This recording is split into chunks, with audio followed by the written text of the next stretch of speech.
Hey everyone, how's it going? I hope you're all doing great and following the 3 H's of the channel. And in this video, it's all about Hawaii. So, pull up a stump with me and let's get into it. Thank you for watching. So I guess I'll share some of my stories. This first one is actually a secondhand. So I had just moved to the Big Island. This is the one that's actually called Hawaii. Just a background, most tourists and stuff go to Oahu, which is the older of the islands, but it's much more city now. Big Island is much larger and much more rural. When you hear stories of Oahu, it's the more modern experiences. Big Island, you hear a lot more native Hawaiian paranormal stuff. So at around 9 years old, me and my brother sleep in the same room. I fall asleep and I have no problems. But the next morning, I wake up in my parents' room. This is what I'm told happened later. My parents were talking with friends about the paranormal. They were making jokes and being disrespectful about it. This is a big no-no. My mother wakes up in the middle of the night and describes a sound that she could hear outside. It's a single note of a flute. The noise that she made later sounds more like a wooden nose flute. She hears this and it's getting closer to the house. It's just outside the door. She wakes up my dad. As soon as my dad coherently wakes up, they realize that the next note is in the downstairs kitchen. And very soon after, it begins to come up the stairs. Suddenly, my little brother starts bawling. I didn't wake up, neither did my brother, and I am generally a very light sleeper. They see something at the foot of the bed, just a shape. My parents take my brothers and myself to the next room and lock the door. The noise starts up again after they close the door. It's now coming down the hallway. Suddenly, it's right outside the door. It stays there. I forget the circumstances that got them to open the door, but they did. As soon as the door is opened, a wind rushes past my dad. My sister's crib is across from the door. This is also a big no-no in the culture. After that wind hits her, she's sick for weeks. No doctor can figure it out. My mom gets into contact with her mom, who with a fellow kapuna set up a cleansing. This essentially involves Hawaiian salt, Thai leaves, and holy water. The next day, my sister is fine. That one's pretty tame, but I'm going to share more. This one kind of comes from 2013, maybe 2012. It's from the newest house that we had bought back then. Our last house before this was also brand new, but we actually did eventually get some paranormal stuff happening there, but I'll share that later.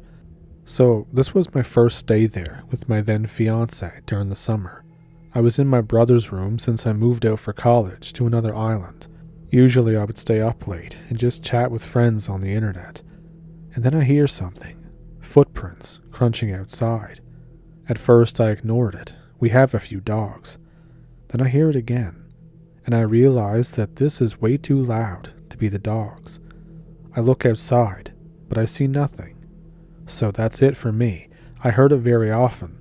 Months later, I come back by myself. The engagement went to shit because this happened to be the type of girl that, your parents warn you about. But this time when I heard it, it's even louder, and I swear I can see a shape outside at night. I start sleeping with the blinds closed. That's all that happened to me, but things get really weird from here. One night my parents are fighting, as they do often. My mom locks herself in the room and falls asleep with the TV on. She wakes up. The TV is off. She turns it back on again. Immediately, the TV shuts off by itself. She thought my dad was doing it. He claims that he's not. My dad's a bit of a prankster, but he can't lie for shit. So, later on, she's on the back patio. She sees somebody walk past her water tank. She thought it was my dad. He comes from around the corner, on the other side of the house. So of course by this point, things have been happening for a while, but we aren't telling many people about it. My brother, whose room that I used when I was staying there, tells my mom one day that he's now scared to sleep in his own room. He's 18, and he's a pretty tough guy. He tells her that he's been seeing stuff in his closet, so he started sleeping with it closed. One night, He wakes up. The closet is open. He gets up to close it. Something jumps out of the closet and on top of him and pins him down to the bed. He's screaming, but nobody can hear him. And then, as quick as it happened, the thing disappears. So fast forward to a different night. My dad sleeps in that same room without knowing about this story. The next day, he says to bless the house and will not elaborate on what happened, no matter how much he's pressed. So some backstory on my dad. He seems to be the most skeptic out of all of us, but for him, it's just his way of dealing with it. So some really quick stories about my dad. One night, Dad goes overnight fishing off of cliffs alongside the shore. Normally, this doesn't bother him. He brings the hunting dog. One night, Razor, the dog, my brother was 9 when he named it, and he won't leave my dad's side. He's whimpering. It's not a pig, because this crazy dog will attack boars all on his own. My dad hears noises and rustling in the bushes around him. He just decides to not find out what it is and just come on home, especially if the dog is scared. Another, my dad was fishing with my Uncle James. They're telling stories to each other, shooting the shit, that kind of stuff. Suddenly, a loud-ass scream comes from over the cliff. The context here is, on these cliffs, people die a lot. You fall, especially at night, and you're basically done. Nothing can be done to help you. Though I'm told whales on the surface make similar sounds, so make of that what you will. The next story I want to share is about this cave that my dad went to with his buddies. So for my fellow 808 people, he was up in the mountains on Big Island, right around Rainbow Falls. There's an abandoned nursery. It was burned, I believe. That's all overgrown and stuff. It's behind an old hospital that has been turned into some type of business building. The hospital itself is hardly filled with anyone. Supposedly, you can hear babies cry when you go up there alone at night. My brother tells me how him and his Hanai bro went up there one night. They found a CD and played it. There was just nursery rhymes, but there was a weird noise in the background. I admit that it honestly could just be the damage to it. We all go one night. This is the summer after senior year, and admittedly, we had all been drinking and stuff. We were all too scared to walk down there. You have to walk all the way past the hospital and then go down through the bushes to get there. We make sure to stop at 7-Eleven before we go home. There's a belief that you always stop at a place before you go home, so if any spirits are following you, they can't follow you home. The next day, we go there again. I was paranoid about cops, but we all sneak in. You don't even really need to sneak in to get to this place, but it's just kind of trespassing. So the place was eerie. There were holes in the floors. There were some old Disney posters on the wall. I get a weird feeling just being there, like something is about to happen. I think at the time that it means that we're going to get busted by the popo. After this, I go home. My room was the old laundry room, so my room was fairly isolated. We closed off our garage. I noticed that something every night is in front of the mirror down the hallway from my room. I start sleeping with the door closed and the radio on, and the bright-ass blue light that it had as well.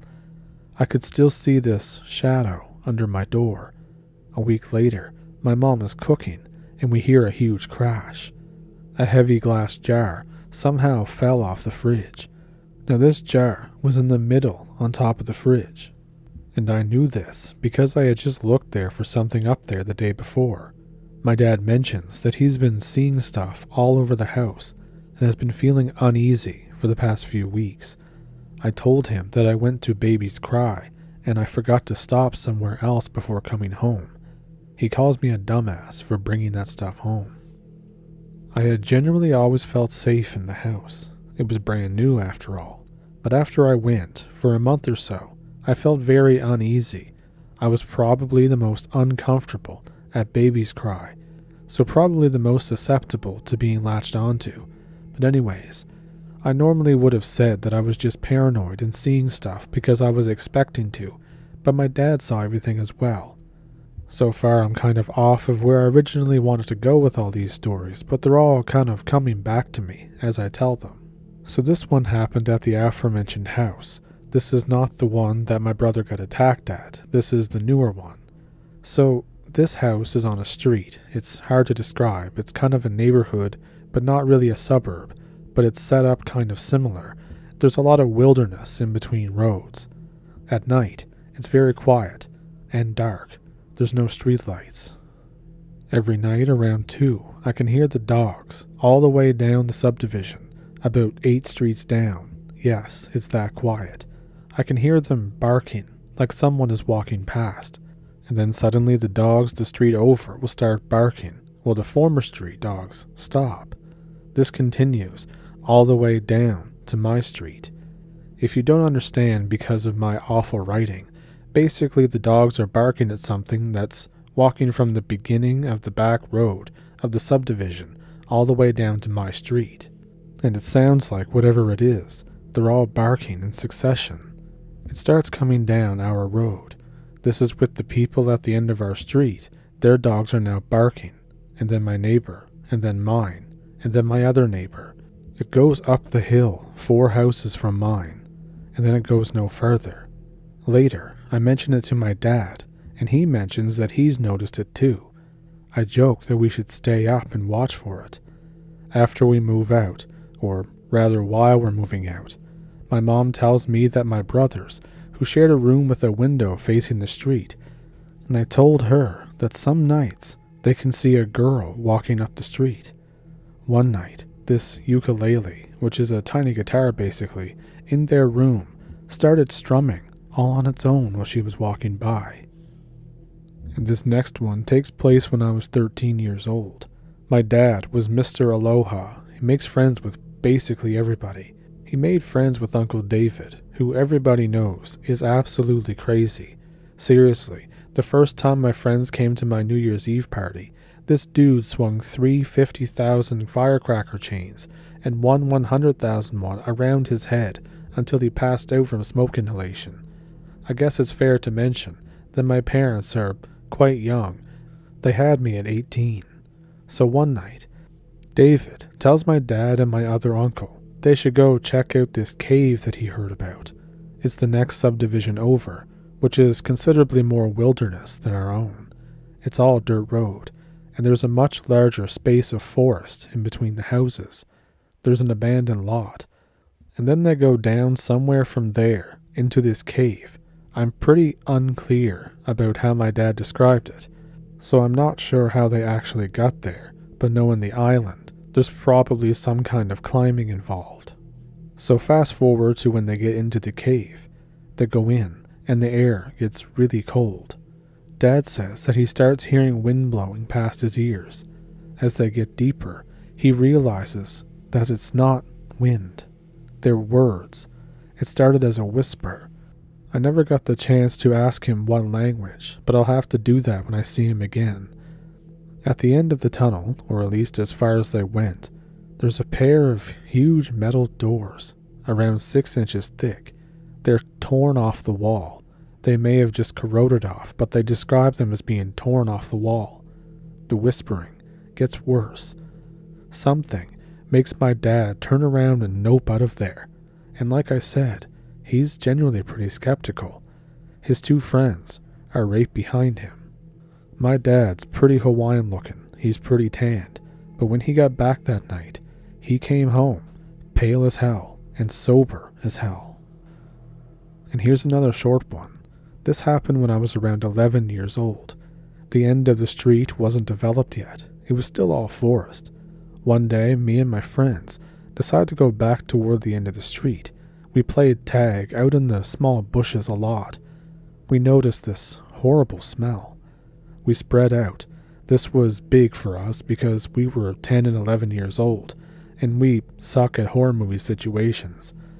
I ended up finding the corpse of a horse, or at least the parts of it that I can see. There's a head, legs, and not much else, badly decomposed. We're all scared as hell because 1, it wasn't there yesterday, and 2, there's no ranch around for miles. I end up telling my parents. They say they'll check it out the next day, but by that time comes, it disappears again. Another short one is that when I was 13, I used to play paintball in the forest. I decided not to take the trails and just cut through the bush. I was at a jog, which is a stupid idea, because better woodsmen than me have fallen through a 50-foot lava tube because there's weeds that grow from the bottom to the top, and I run right into a shanty town. There's no one around, not a single soul. It's not really paranormal, but it creeped me out, so I figured I'd include it. I hightailed it the hell out of there. So, some of the spookier stuff happens to my mom. She has a history with paranormal stuff. I'm a little hesitant to put them down because whereas most of my experiences seem to gray the line of could be explained, could not be, hers and my dad's childhood stories as well are not. I'll tell you guys about their experiences with Ouija boards. So my mom in the 1980s was your typical rebellious teen. She would skip school and she was into the occult, not really goth or anything, more like the stereotypical sassy, aggressive Latina. So her and her friends make their own Ouija board and set up candles. As they're doing their thing, the first spirit says that it's a little boy. She gave me a name, but I can never remember what it was. They asked him how he died. He said from the plague, and gave a date, which, if I recall correctly, was the correct time period. My mom is a bit book dumb with history, so keep that in mind. Suddenly, the boy is gone, and the movements become much more violent and forceful. They're talking with something else that spells out a Latin name. And then it starts spelling out my mom's name and says that it wants her. Her friends start screaming. One of the boys begins bleeding from his nose heavily. All the candles go out. They all haul ass out of there. From this point began the absolute shitstorm that was my mom's preteen years. I'll expand on that in a bit. It's a long one, and it'll probably be my last of the night. So go to my dad here. His older sister is similar to my mom. One day, using a Ouija board, she attempts to contact the devil. Now, she had been doing this more than once, and there was one day that came, I don't exactly know what happened, but it started saying personal shit about my dad. He says that he's had enough. He tosses the board into the sea. They lived right on the beach. The thing is, it comes back the next day, inside of a cooler. They toss it again. It comes back on the kitchen table. Finally, they had to burn it. I can't verify this with other family members, but Dad says that when he burned it, they heard a scream. And just before I get into my mom's story here, I'll mention a funny one. My dad's old house had its back across a tennis court. He and his sister would hear noises like somebody was playing tennis. They could never figure it out. They eventually kind of got scared by it. My dad leans in, and we eventually did find out what it was. Apparently, my uncle snores so loudly and so oddly that it sounds like somebody grunting and hitting a tennis ball. So my great-grandma used to always talk about the man in the black hat and how he was watching her. Eventually it did go away, and it may not be linked to this experience with my mom, but I figured I would just mention it anyways. This is the first story to set up my mom's history. She was 6 to 8 years old. Her uncle, auntie, and grandma find her outside staring into the gully behind their house. She smiles and laughs and says that there's a lady hiding behind the rock. My mom tells me that this lady would peek out and then hide again. The thing was, she described the lady as off-looking, like rotting. My Uncle Mark comes near. My mom turns to him and says, "Go away, she doesn't like men." She refuses to move, even as it pours rain. She has to be dragged, kicking and screaming, away. If I recall correctly, this gulch was known for murders. Back in the day, before all the internet forums came around, I was reading a series of books that are collected paranormal stories called Chicken Skin, and I read a similar story about that gulch and about that woman. So, this is after the Ouija board incident that I mentioned before. Mom's grandma is over. Mom is sleeping in her room. An old lady comes in with a chair, sits down, and sings to Mom, starts brushing her hair. She thought it was her grandma. The next morning, the chair is still there. She asks Grandma why she came into her room last night. Grandma and my aunt stare at her and say that none of them went into her room last night. Mom begins to see this old lady often. One night she gets her brother to sleep with her in the bed because she sees her at their doorway. Her brother doesn't see it. She asks him to close the door. As soon as he does, the door starts getting pounded on, as if somebody is angrily trying to get in. They hold each other and cry before it stops, and then they run to their parents' room. Later on, Mom goes to a friend's house. My mom is a strong Christian. My mom's parents and generations before them were very strong Catholics as well. She sees my mom and starts saying that there's something wrong with her, that something is with her. My mom is freaking out. The friend's mom tells her to go home. She'll meet her at her parents'. So Mom is scared, but she goes home. And as she's walking through the gate, everything seems to slow down. She notices her grandparents' car in the garage. Suddenly, everything goes black, and she wakes up later. Apparently, her parents and grandparents were exorcising the house and were sending the demon out the door at the exact moment that she walked in. She proceeded to scream in a different voice. She shouted personal insults to everyone that was involved. My grandparents had to pray over her and bless her. My parents were trying Hawaiian purifications. The old lady never followed her again, so I guess it ended up working. And this one is a personal one of my own. This was the summer after my senior year of college. Me and my friends wanted to go on one last camping trip. My friend is from the other side of the island, and he knows a very isolated beach where the diving and the fishing is great. As the trip gets near, almost everyone decides that they don't want to go anymore. Out of the 8 people, only 4 of us went. So, we were heading to Manuka. The drive is on an inter-district road, fairly far from any town, so we turn off onto a lava rock road. It's a drive that takes us nearly 2 hours to go maybe 10 miles because of how rough it is. We pass a heiau on the way down. This is like a shrine or a pre-Christian shrine.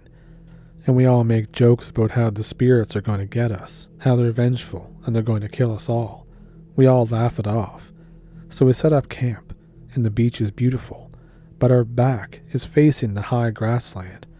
And we're also camped under, in retrospect, a really creepy tree. So 2 friends go diving. Me and my bro are not very good at that, so we don't want to risk it. One friend seems to stop and stare into the forest behind us. I forgot to mention that this heiau is maybe 200 yards behind us. He says that he thought, or he could swear, for a second that he saw someone. The day passes without any further incident. So we set up a bonfire. We're all telling stories. My friend Miller and I have our backs to the forest. Just then, I feel something hit me in the head. I figure it's one of the tiny pine cones above. But it happens several more times. I notice then that my friend Miller keeps running his hand through his hair. I say, "Bro, are you getting hit by the cones?" He says, "Yeah, man." I get hit again, and then I realize that this time I got hit on the side of my head, not from above. I mention that. My friend gets quiet. I started joking that it's just big-ass mongooses throwing stuff at us. I was trying to kind of, lighten the mood a bit. We all started laughing. And then the bushes behind us begin to shake violently. We all get quiet again. I sheepishly make another joke. We end up all sleeping in the same tent that night. Anyways, that was the worst of it. Although we kept seeing stuff at the corner of our eyes from there on, whether it be people or just weird shapes, we were all taught that interacting with spirits makes them want to screw with you more, so we tried to ignore it the best we could. And this one is the last one I have for you tonight. This isn't paranormal, or I don't think it is, unless you find batshit crazy people paranormal. This was around 4 years ago, I think. It was my first job during college. I was a janitor at a shopping center. It was a fairly chill job. I work nights all by myself. The shift ends 30 minutes after the food court opens, which is where the job was mostly focused. One night, I was finishing mopping. I was taking out some trash bags, and then I was to go lock up the bathrooms. I see a shirtless guy staring in the mirror. His back is bleeding. I thought, oh God, what the hell? I break out the pigeon to try and make myself sound friendlier. How's it, man? I gotta close up the bathroom. He says, oh shoot, brother, just give me a minute. I finish up the rest of the closing procedures. I walk back into the bathroom. He's still there. He's cleaning his back. There's an open wound. It's not bad. It looked like he just picked at the skin on his back. I walk past him. I open the closet and put away my cleaning stuff. This dude was pretty muscular, but I wasn't too intimidated. I was a fairly big guy myself, and I still am. I'm in much better shape now than that time, but I still wasn't small. I figured as long as I didn't act scared of him, shit wouldn't go down. As I'm putting the rest of my stuff away, I hear him say, bruh, I got some evil shit in me. The devil is in me. I thought, oh God, I'm going to get stabbed tonight. I keep calm, nod my head and look at him. I say, you alright? He looks me in the eyes. This shit on my back, that's him trying to get out. He makes me do bad stuff. I just got out of jail. He makes me do drugs and hurt people. And then he says, but I got the Kiakua. In Hawaiian, this means God. Akua actually means God in general, but generally and commonly it's used to now refer to the Christian God. I say, yeah man, God is good. Sorry man, but I gotta lock up. You gonna be alright? He says, yeah man, I'm good. F the devil, he ain't getting me. I escort him out the back door. As soon as I close the door, he crouches low, and then he yells, effing menehune. This is a Hawaiian supernatural pygmy, or some kind of gnome. Brudda, you see him. He's making fun of us. Let's go and get him. And then he takes off running into the darkness. I stare for a few more seconds, and then I just shake my head and go home. So I hope you enjoyed all these stories. Maybe I'll write in with more some other time. So, what did you think of all those encounters and experiences? Have you had anything similar of your own? If you have, I have an email in the description below that you can send them to if you'd like to. Also down there are links to support the channel, and on YouTube there are super thanks, memberships, and there's a new hype feature that seems to help get the channel noticed. So if you were to use that on one of my videos, I would be very grateful. But as always, just watching the videos, liking the videos, subscribing, sharing with your friends, all that great stuff really helps the channel too. And with all of that, I hope you enjoyed the videos this week, and I hope you'll stick around for next week.